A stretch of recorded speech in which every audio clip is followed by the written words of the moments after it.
Blue da ba dee da ba da da da ba dee. Do, do, do, do, do, do, do. Super Nintendo, Sega Genesis.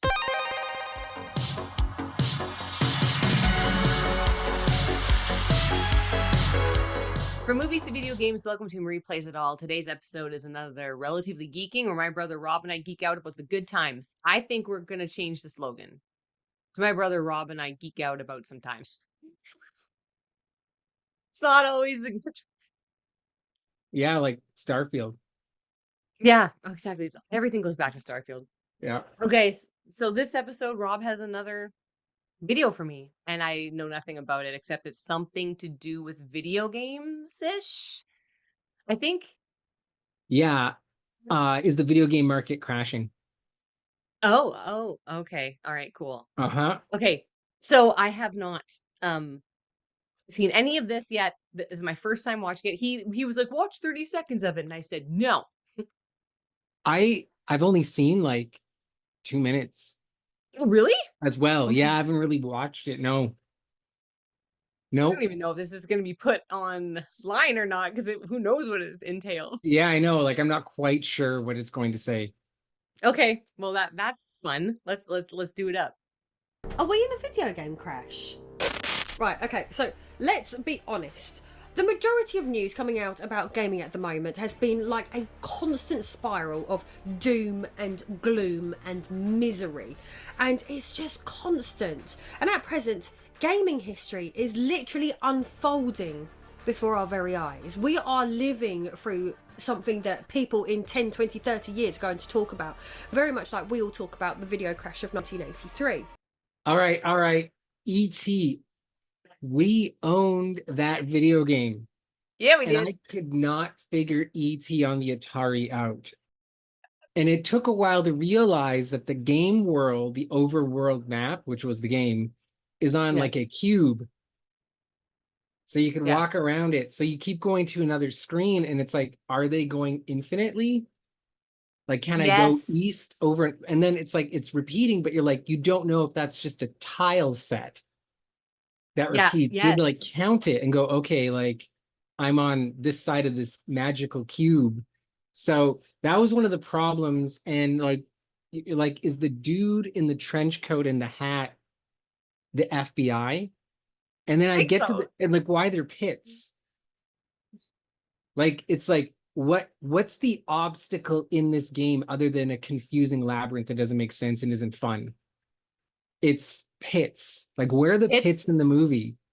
And the FBI guy. And the FBI, that's okay, that's in the movie. But it's like, The pits. like you fall down. And then I found a flower once in the pit, and I was Yeah.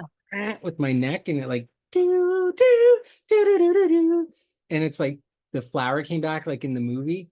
But you had to assemble, I know, and I assembled the phone. Mm. And you have to initiate it to call down the mothership to pick you up. Mm-hmm. And I wasn't sure, it was dialing it, I think. And it was like, anyway, and I wanted to start a global ET challenge. Yeah.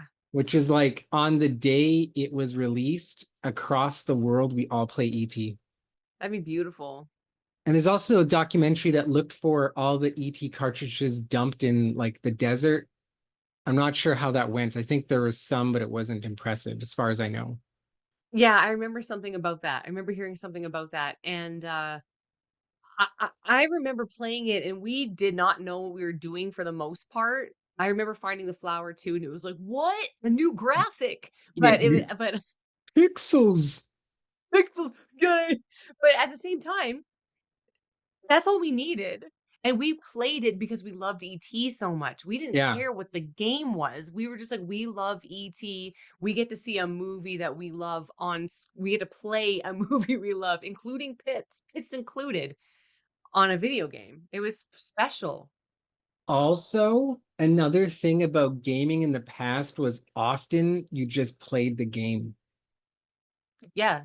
Even if it wasn't good, it felt like you had to give it some attention and some time to make the final decision whether or not it was good. Mm-hmm. And there, at least for me, it was like I had to continually try to play this to see what would happen. Yeah, but I feel like we didn't even know it was bad. It We was just that's what was there. So we played it, and so therefore it was good. And so it was good because it was there. it That's all we existed, had. so it's a good game. It's true. Like, seriously, think about it. Think of all the crappy games we played when we were kids that to us were like gold. Because first of all, we weren't open to like all there was no like big video game companies competing, and it was just eventually there was, but it was just us having fun. It was just all about having fun, and it wasn't about anything else than that. Until the Sega Nintendo wars.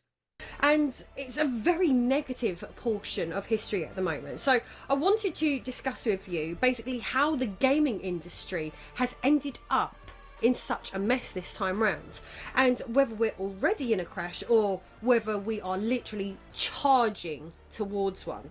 And I feel like the obvious place to start with this is back in 2020 in the pandemic.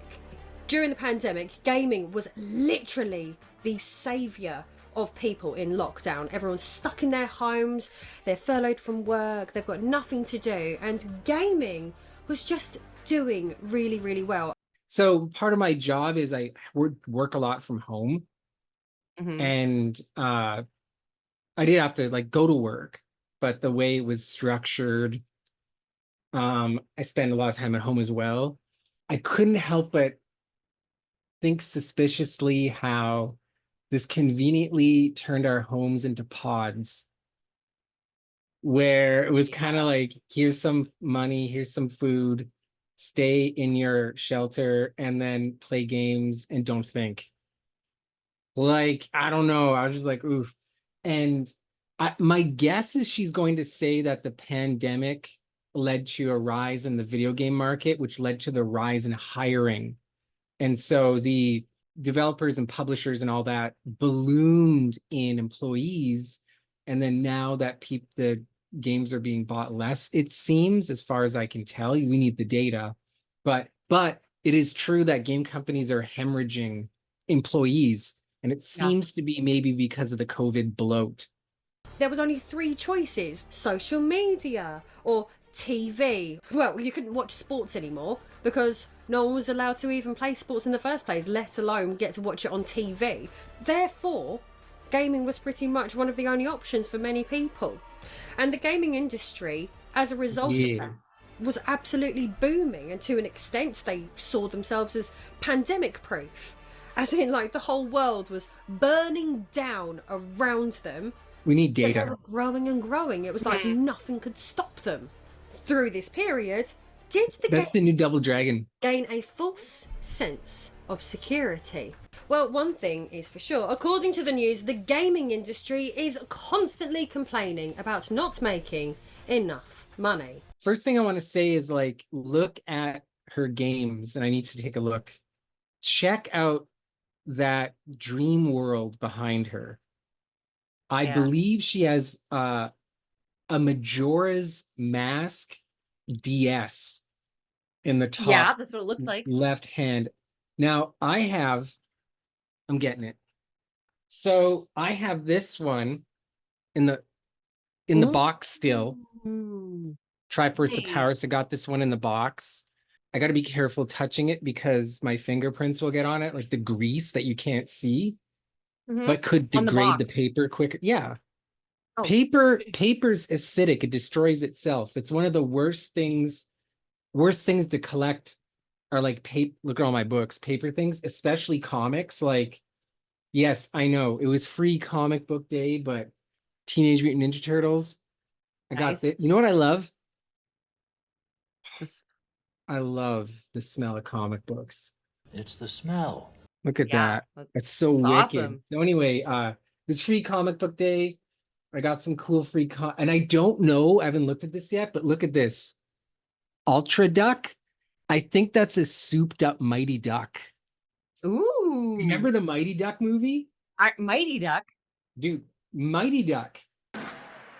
Are you I sure? don't know if this is Mighty Duck or if it's like a rip on Mighty Duck, but Ultra Duck, like, who cares? Same thing. I'm thinking about the Mighty Ducks, like the hockey one. Yeah. No, I'm sorry, not Mighty Duck. I know. Howard the Duck. Okay. Oh my It's gosh. like, Duh.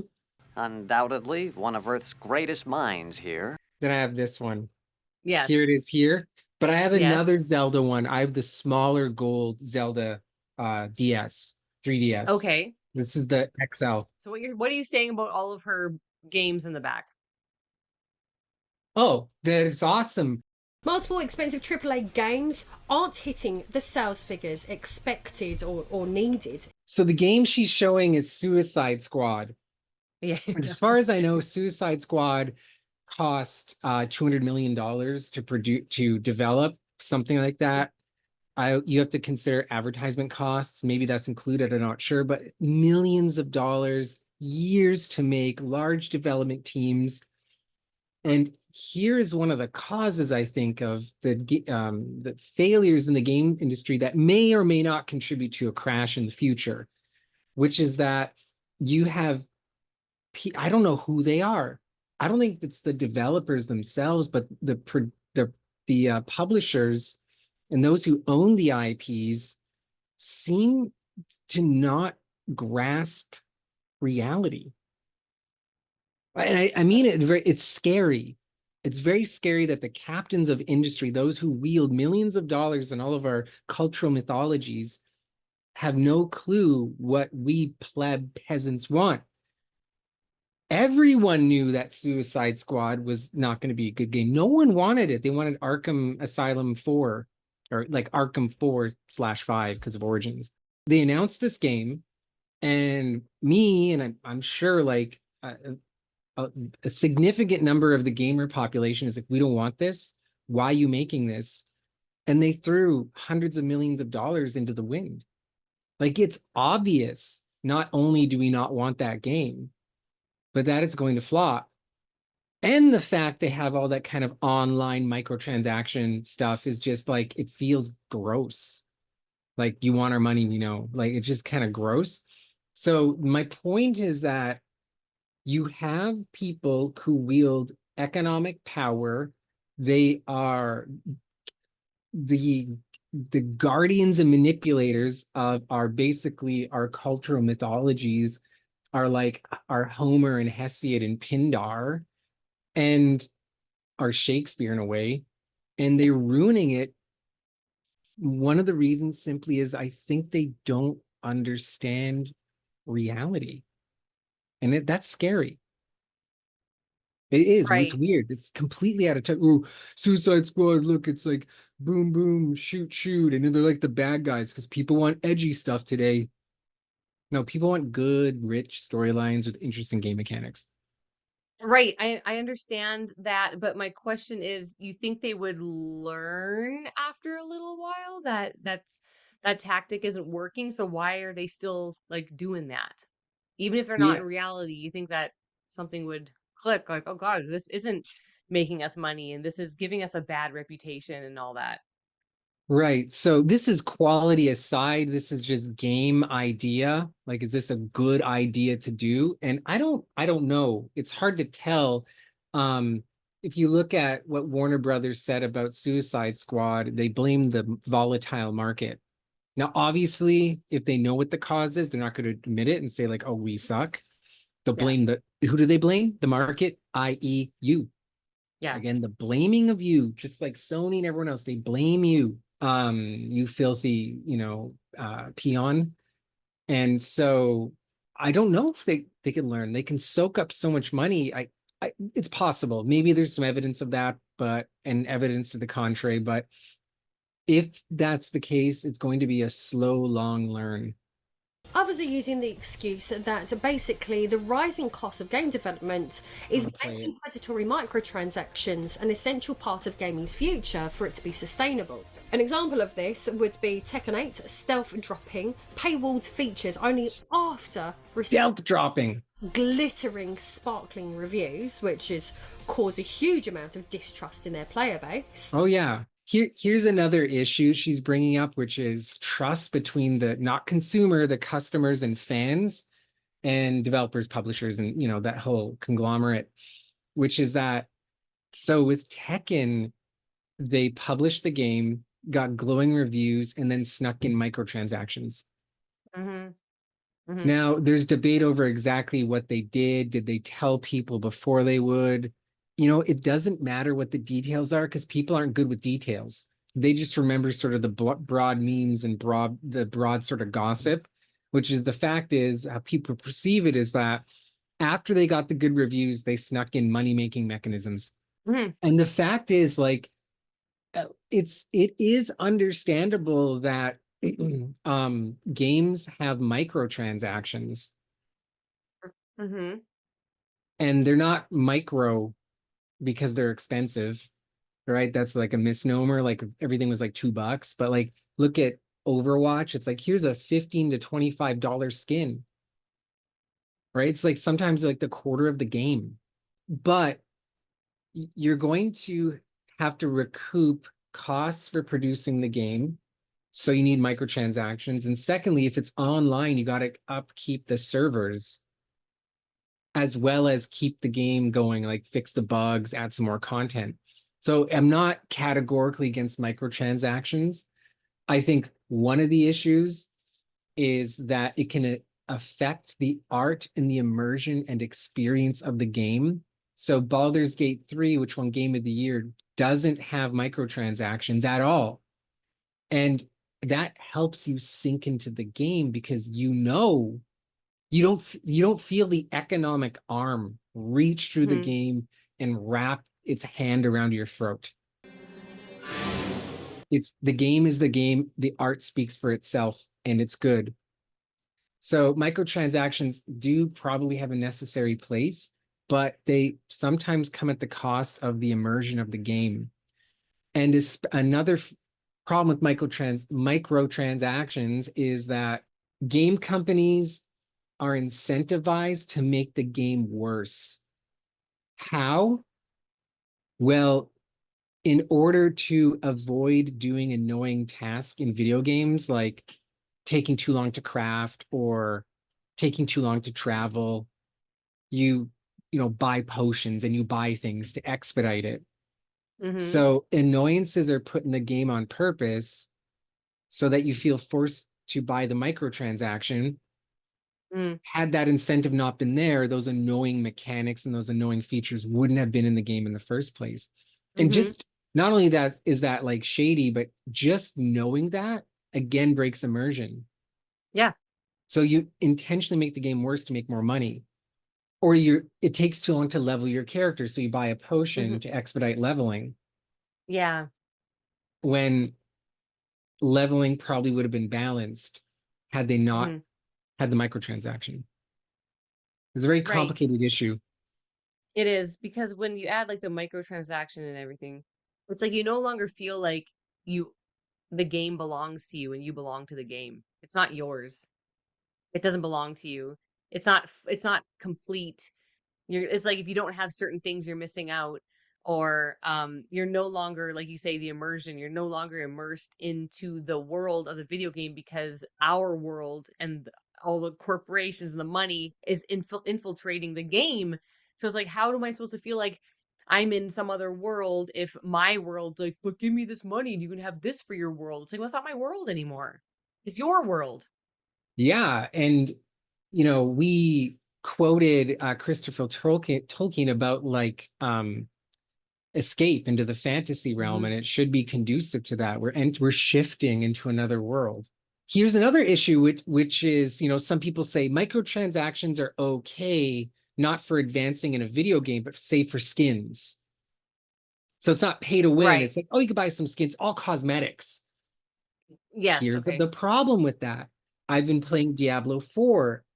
The best skins are the Hmm. ones that you buy, and Hmm. the ones that you find in game are garbage. Yeah. So your transmogs don't look very good. And then if you want like a pretty good skin, you buy the battle pass and then Huh. unlock it as you go.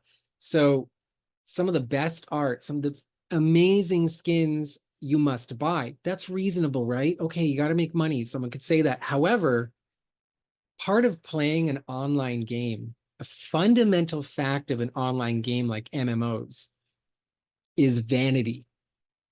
You want to show off your character.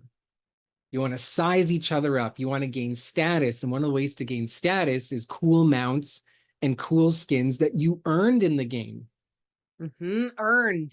Earned. And one of the things that you want to do in the game, a part of like the game loop or objective in one of those kinds of games, is to hunt for and chase those skins. So I want to continually play to get that really cool skin. And when I get that Yes. cool skin, someone could look at me and be like, oh yeah, he beat Death Mountain. He beat that Yes. dungeon. And you can walk around with pride. And I am more inclined to play a game long term hmm in order to get that skin or that mount. Oh, of Because course. I need to get it. Now the artists deserve that money. I mean, the art is incredible. Like artists don't get paid Yeah. enough. But you know, we Yes. can't drop thousands of dollars for skins. Right. We can, but you know. Exactly. It feels better to accomplish something and get rewarded.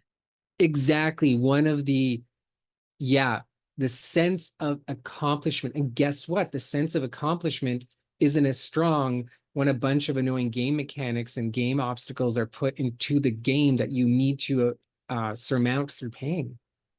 Yeah. It's just, it feels bad. It doesn't, Mhm. it's just not a great experience. Well, it cheapens it. Adding microtransactions cheapens the video game. It costs so much more, but it cheapens the whole experience. Cheapens it. Unlike ET that had no microtransactions. And and that felt like pure gold. Nothing cheap about it. Nothing cheap about it. Xbox has just the other day basically closed a load of subsidiaries for Bethesda, which was horrendous considering some of those have released games which are absolute bangers.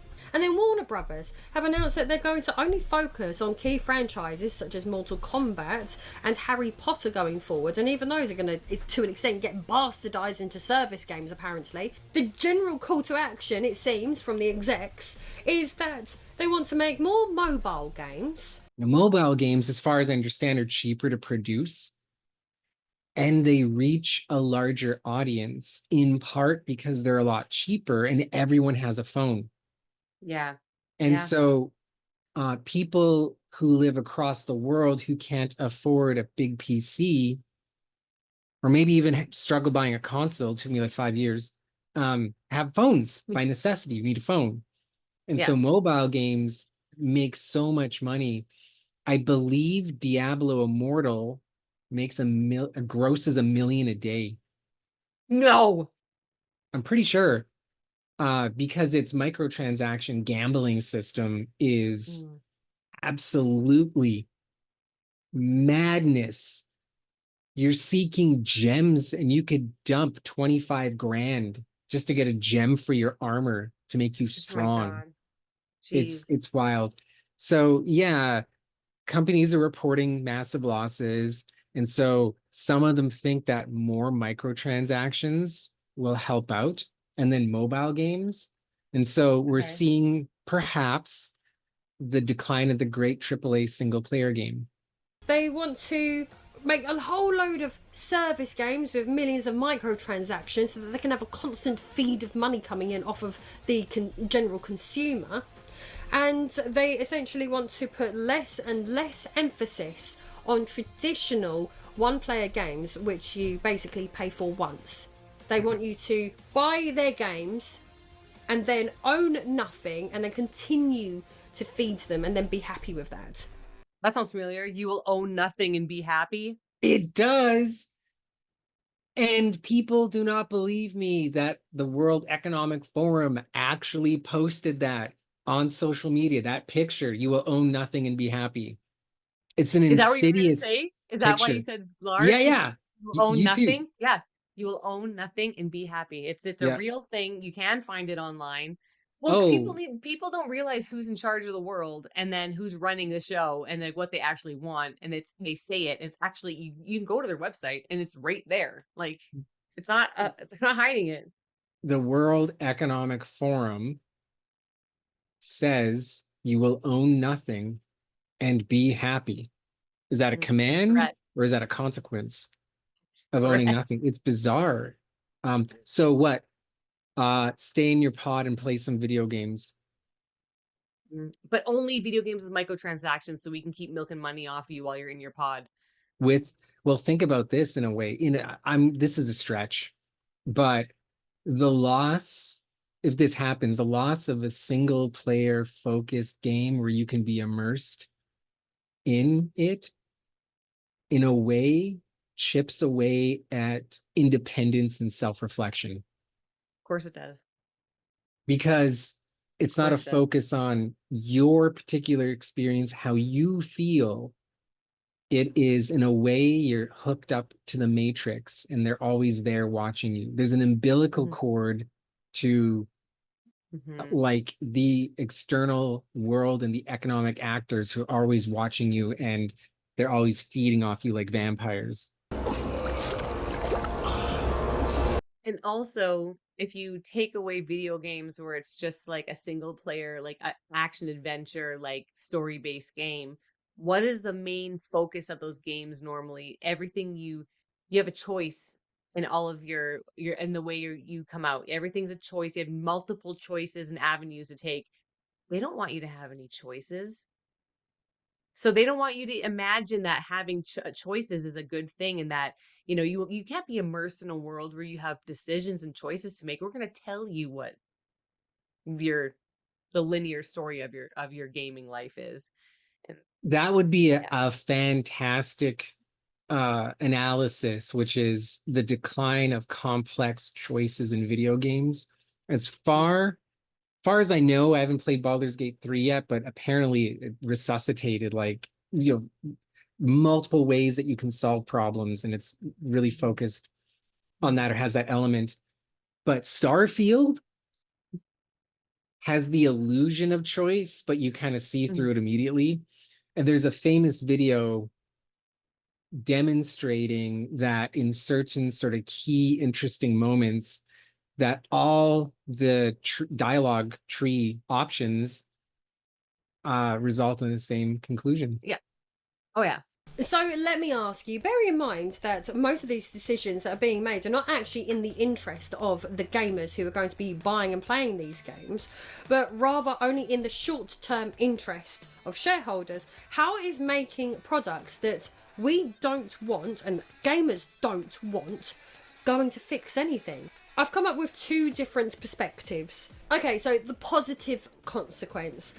Short-term financial stability. Prioritising shareholder interests through strategies such as implementing microtransactions and developing mobile and service-based games can provide short-term financial boost. This approach may help stabilise companies financially by tapping into consistent revenue streams, thus allowing them to survive market fluctuations and maintain operational capabilities. This financial stability could potentially enable companies to invest in new technologies and innovative projects in the future. Stability through, I believe she said, short-term returns through the, service games, microtransactions. Yeah. She mentioned a key word, which is investors. Yes. Remember, because we have developers and we have publishers, and the publishers are responsible for, publishing the game, marketing, all that kind of stuff. That's what happened with Helldivers 2, which is the developers didn't make the call that you needed to have a PSN account if you played on PC to play Helldivers 2. That's on PlayStation. They're publishing the game. But also there's another set of actors in the background, the investors. And the investors, many of them, I'm sure, don't care about the product. Karl Marx was right, which is that objects for sale become fetishes. Technically, what that means is that you see things as means to profit, not as something valuable in themselves according to their use. For example, when I look at shoes, what is the value of a shoe? To walk comfortably in, to be, protected when you walk, to run, protect your feet. And whereas an investor looks at a shoe as a means to profit, its intrinsic purpose is subservient to just profit. It's capitalism, right? And it's not necessarily bad. It's just that's what happens. But when it comes to great contemporary art like video games, it's not that you have a particular attachment to the video game or want to see that game as something good in itself, but how can it make money? And investors want a quick return. So you come in, make your money, and then you could dip out. This could Yeah. even be true of people who work at these companies. I call it leapfrog. It's like you come into a company, make bank, jump into another company. So Yeah. all of your calculations are short term. Yeah. And so it's difficult to invest in something, or you don't have an incentive to invest in something long term. And you would if you say loved that IP deeply.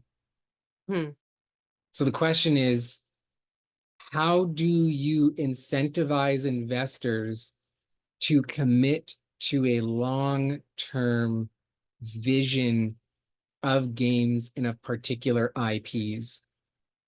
It's easy. It's 100% easy. Like that, it could happen. How? We stop buying games. Yeah. And in some way, we might deserve what we get. And then the negative consequences: long-term consumer distrust. Making products that prioritise profit over player satisfaction can lead to consumer distrust and resentment. Gamers might feel their loyalty and investments are undervalued if they perceive that their interests are consistently secondary to corporate profits. This growing dissatisfaction could lead to a decline in brand loyalty, reduced engagement, and ultimately a decrease in the customer base. Over time, this might erode the company's reputation and financial performance, leading to a negative spiral affecting future profitability and viability. We have to be honest though, I think we're already at this stage. So what can we learn from all of this? Basically, the overconfidence generated in the game industry from the record pandemic profits is completely unfounded and ridiculous, because of course people weren't going to continue gaming to the very same level as soon as they were allowed back outside again. Another issue, which she might get to, is simply cost.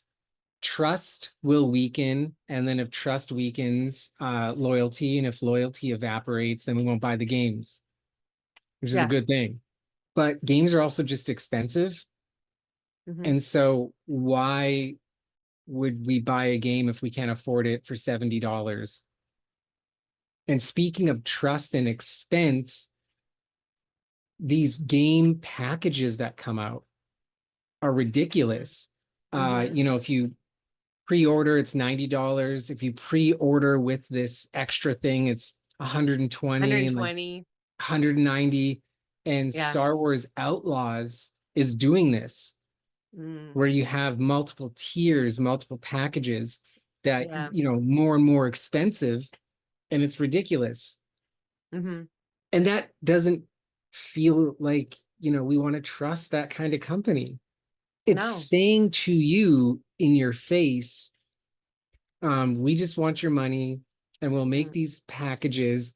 And these packages also, again, incentivizes the game company to not complete their games. So if you buy like tier 3, you'll get an extra quest, or it'll unlock a quest earlier for you, or extra skins. And it's like, no, that should just be in the game. Well, it's also creating a class system of gamers. And it's the gaming was supposed to be for everybody, it's for all of us. We're all supposed to get, all of us gamer nerds get together, we play, we bond over it. And now it's different. Now it's like, if you can't afford this, and lots of people, especially these days, can't afford anything, can't afford it. But then you're like, oh, but if you can afford this $200 package, and then you see people online and they have that $200 package, you're like, well, goddamn, I wish I could have afforded that. And the video game companies now are like creating like a video game world gamer class system where it's like, if you can't afford it, well, you know what I mean? Yeah, that's a really good point, which is, there's a socioeconomic class ladder that's implied in these packages, these tiers. Yeah, that's really fascinating. And the game world should be more about like equality. Like we're all gamers and we're all seeking to have a good time. Well, that's what all the video games are pushing, is like being inclusive and everybody's equal and everybody's this. Let's include everybody into the game, except if you're poor. If you can't afford this, though, then you guys aren't on the same tier. You're not on the same level. There's like the people who have the bait, you're a base player, or Yeah. you're like a god tier player. And that depends on how much, then that depends on how much money you have. Yeah, you're S tier now. Yeah. And that's another thing that might destroy immersion or just subconsciously weaken it, which is like, I'm one of the poors. Yes. I want Of to course. escape my harsh economic conditions. I want to get beyond that. I want to forget about work. And That's it's what I'm like, saying. I know, but you don't have the extra Jabba the Hutt quest or something like that. Or Yeah. if it's like an online game, like a, MMO, it's like, Mhm. oh, you got that mount because you pre-ordered for $90 to $100. Yeah, that's what I'm saying about microtransactions. It's like Yeah. you want to escape this world that we live in to go into your own world where you feel that this doesn't exist and all these problems that I have don't exist. I have different problems, like I might get like diphtheria or something like that, or I can't find food. Like there's something like there's all these other problems, or I'm being attacked by a saber cat. Like I don't know, but that's better than all these. I'm thinking about Skyrim constantly. All these other problems in real life and money problems. Stop. Like, you know what? Let me just go find a coin purse. Like, I just let me sell some bread for 3 coin. Yeah. But it's just like you can't, because now the microtransactions like, no, don't forget about us. Don't forget about the money hungry corporations and the investors. Don't forget, I'm taking you to Tamriel right now and putting you back in like Wall Street. Yeah. And if someone were to think you're exaggerating, these things add up in the back of your Yeah. mind. It's a death by 1,000 cuts, 1,000 microtransactions. And then also something else to consider is that people in America, their stimulus checks won't have lasted all that long. So they wouldn't have been able to sit there and pay for more games. They would have probably wanted to go out and actually spend their money on something a bit more meaningful than being stuck indoors. So gaming, once again, at that point, would have ended up as a smaller part of life again, like it was prior to the pandemic. But then there's even more to it than that, because essentially the new normal is not normal. I don't really know how else to explain it, but life is different now than it ever was before the pandemic happened. I mean, love this for one chick. thing, away from gaming, the greater world is struggling to bounce back after all of these lockdowns. A massive, really True. obvious example of this is Putin. He exploited the world whilst it was weak and used that as almost like a perfect opportunity Did to not expect that. Ukraine. This has ended up leading to the oil and gas crisis that has been felt all over the world, Okay, regardless of which Putin. countries have their own reserves or not. And the general consumer is more or less a bit poorer than they were prior to the pandemic, and they've got other priorities to spend Okay. their money on rather than just trivial stuff like games. Okay. So maybe, just maybe, we can't fully blame the gaming industry for their short-sightedness in these unprecedented times. That is not. Yes, we can. We absolutely can. I think that the gaming industry did know that this would happen, but they needed investor confidence. That's it. They needed money to be able to continue doing what they were doing. But history shows us that pandemics are usually 1/3 of a dark triad. The Putin thing came out of nowhere. I mean, I figured if she deleted that, I don't know if it would change her argument, but there is this dark triad. So I don't know, is the dark triad like pandemic, Vladimir Putin, like what's the other one? But her point about the game industry knowing this, I'm not sure if she means like knowing war, like that there's going to be war or something, but knowing that the COVID game explosion was going to die out means that the game companies hired all this new staff knowing they were going to be axed. Oh, that wouldn't surprise me whatsoever. I don't look at these big corporations at all of having, like, compassion, hearts, No. and any sort of empathy, any sort of anything. Everything's just like a bottom line and a dollar, and that's it. Like, that's all. Like, I don't think there's it's just like cash registers going off. Like, I don't think there's anything else. They don't care about the humans. Well, I I don't thought think. maybe it was a miscalculation, but it could be deliberate. Like we're going Yeah. to get all these employees to make games and, service these games, and then knowing that once COVID's the lockdowns are over, then we're just going to shed them. Let's get to this dark triad. 1/3 of a dark triad, with the other parts of the triad being economic downturns and wars. So when you take into consideration that this is actually the 4th time in recorded history that this has very prominently happened, before the video game industry was falling, the Roman Empire fell. The Roman Empire, and bear with me, stick with me. Yes. This isn't a reach. I've got facts to back this up. Number 1, the Antonine Plague and the Marco-Manic Wars, 165 to 180 AD. Okay. Basic was the Antonine Plague, which was possibly smallpox or measles. It struck the Roman Empire and killed millions, And Atari. significantly weakening the Roman population. Then the war, at the same time as that was actually going on, Rome was engaged in the Marco-Manic Wars against the Germanic tribes, which stretched the empire's military resources. So, put it this way, the Roman Empire fell to Gothic tiddies. And then economic impact. The plague and wars together led to labour shortages, decreased agricultural production, so basically starving people, and a strained economy, contributing to the empire's eventual decline. And lack of games. Wondering why the Roman Empire didn't last longer than it should have.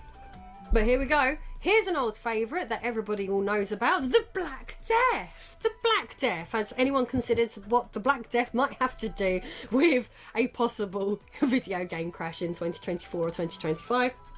I've considered it, and here we go. The Black Death and the 100 Years' War, 1347 to 1351, during the ongoing War of 1337 and 1453 between Britain and France. So the pandemic at the time was everyone's old favourite, the bubonic plague, the Black Death, which swept through Europe and ended up killing an estimated 1/3 of the population. The war, this period overlapped with the 100 Years' War between England and France, which strained both countries' resources and economies. And the economic impact of this, the pandemic caused massive... I'm not laughing at the horrible suffering, I'm just laughing that I've managed to link this to the gaming crash. The pandemic caused massive labour shortages, leading to economic stagnation and severe social upheavals, compounded by the ongoing costs and disruptions. That's my Bitcoin. 100 straight years of war indirectly caused, or directly caused, by the Black Death. Or And directly then there's a third caused. part. The third one, my third example for this is, I'm not allowed, are we allowed to say this anymore? I don't know. The Spanish flu. You're not allowed to say the Chinese virus, are you? The Spanish flu and World War I, 1918 and 1919. The pandemic was the Spanish flu, which emerged on the final year of the First World War and continued into the post-war period, which is why I said 1919, killing an estimated 50 million people worldwide. When you put that into perspective with COVID-19, that's outrageous. The war itself was obviously the First World War, which on itself was a massive drain on resources and had already weakened the populations of many, many countries, making them more susceptible to disease. And then the economic impact of that was that the combination of the war and the pandemic led to significant economic downturns across the globe, with production slowdowns, labour force reductions, and long-term social and economic disruptions. The long and short of it is that in dark times, opportunists will take advantage of weakness. That's what Putin's done. That's what people are worried that President Xi is going to do with Taiwan. It's just something that happens every single time. That's why I called it a dark triad, because you don't get one without the other without the other. War, disease, That economic never downturn. changes. Yeah, war never It never changes. changes. The history of gaming beginning with the Roman Empire. Yeah. It's like, the knuckle bones dice game has crashed in Rome. Age of Empires. Yeah. I mean, in times of crisis, you have those who take advantage of it to make a profit Mm-hmm. and to gain control. Mm-hmm. And I'm curious to see how she connects this dark triad, this crisis, to how people who make video games are profiting. I guess it's just bad times, people profit, but I'm interested to see how this connects to video games. If I can get all of that information from just doing a quick simple Google search, then I'm pretty sure that the board of directors at all of these massive gaming companies can do the exact same thing. But apparently comforting shareholders and reassuring them about their profits and this wonderful gaming utopia that they have constructed because of the pandemic is so much more important. I mean, after all, with all of this inevitable problems that are going to arise from pandemic and war and economic downturn, of course people are going to prioritise buying a video game over, I don't know, food. To answer my original question, are we in a video game crash? I guess on paper no, but I personally believe that it's certainly imminent. So how did she tie video game crash to Like, war and what? am I dumb? I wasn't sure how the dark triad connected to the video games. I mean, there's a missing premise, I think, that connects the video game crash to the dark triad. I think one of the ways they're connected is that the video game people, like publishers and all them, and the investors saw the pandemic, this crisis, and then pumped out video games, hired all these people, and then just got rid of them. Yeah. And so Yeah. that is one way they capitalized on COVID, and then put people out of work.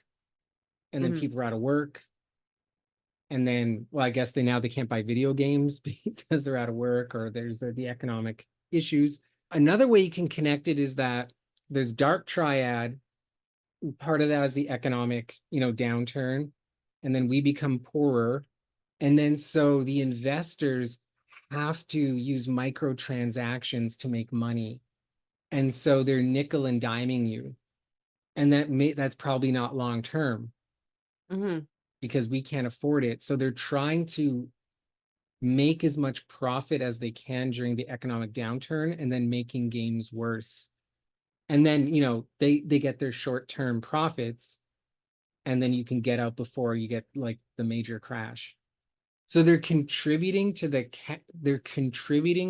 crash by making a quick profit during a time of crisis before everything gets really bad.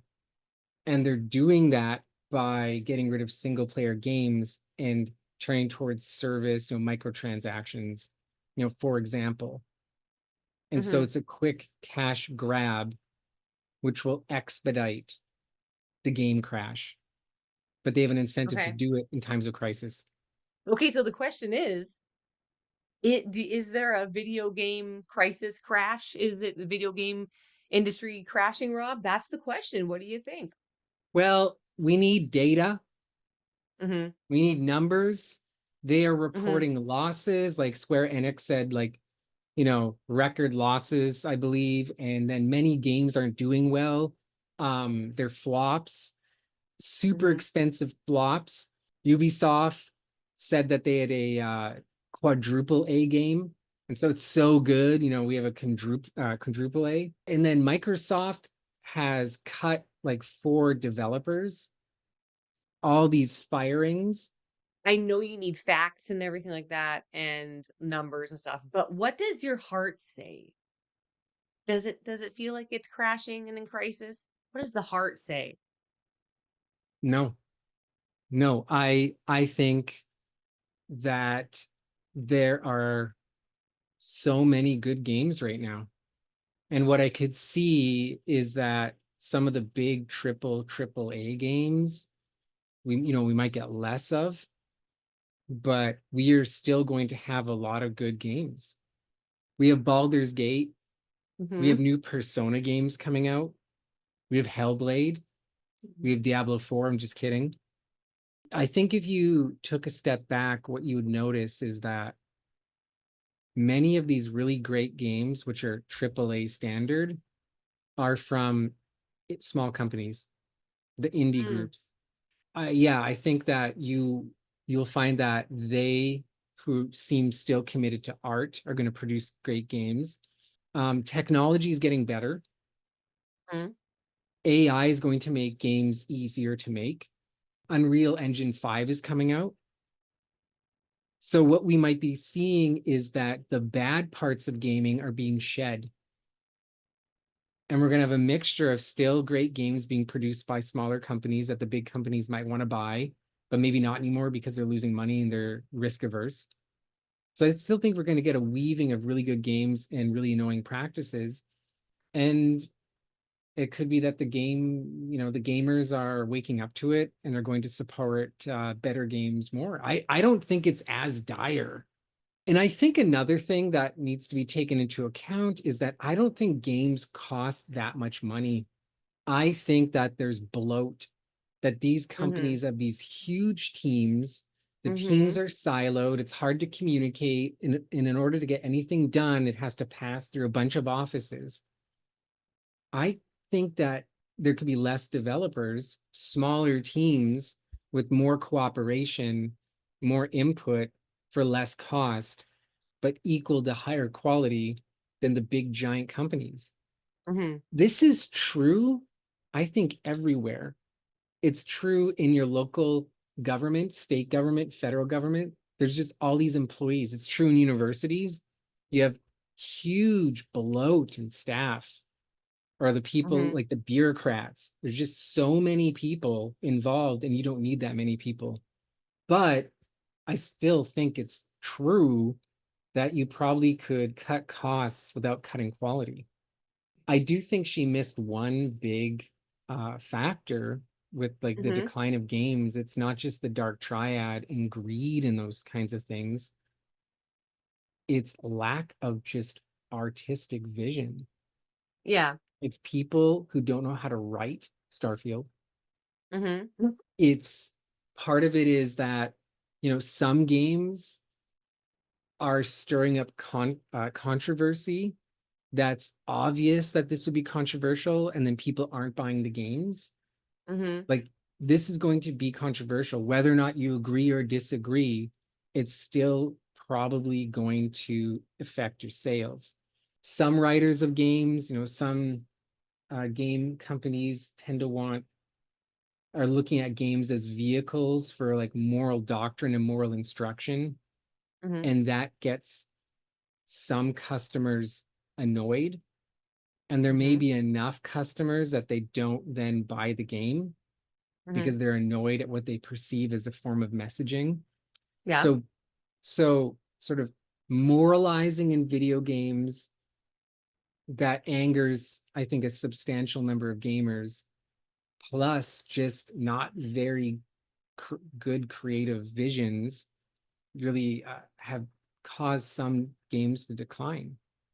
And of course, there's some economic incentive involved, which is that don't take risk in writing.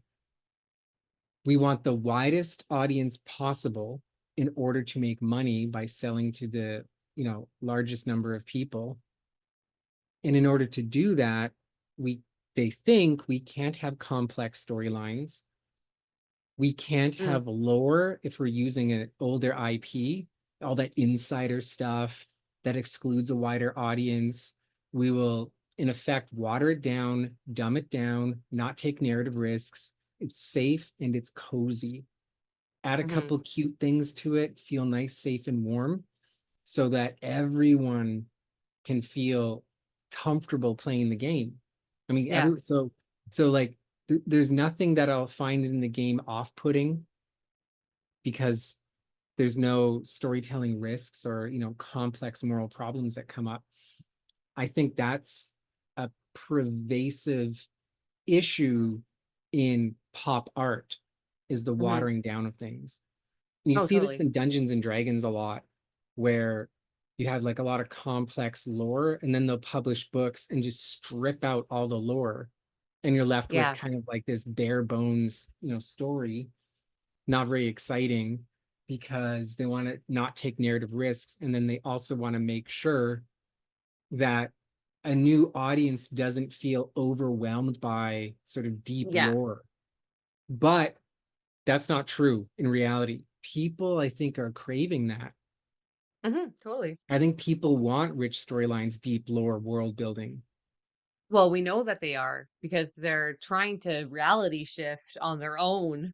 Yeah, When well, really it's like you could do that in these games if they stop dumbing it down. People are dying and craving to shift into a different reality with complex world building. no, that's true. I mean, that's a good point.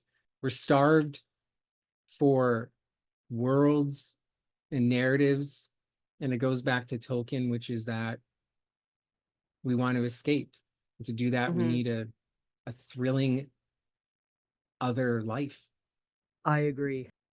Thank you for watching this episode of Relatively Geeking on Replays It All. You can find more of our content on our YouTube channel, Not a Strong Start. You can follow us on Instagram and Twitter at Not a Strong Start. You can like and subscribe and share and all that good stuff. You can listen to us anywhere you listen to your podcast. And you can follow me on Instagram at Marie Plays It All. Rob, never stop playing and never stop fearing the dark triad. You will own nothing and be happy.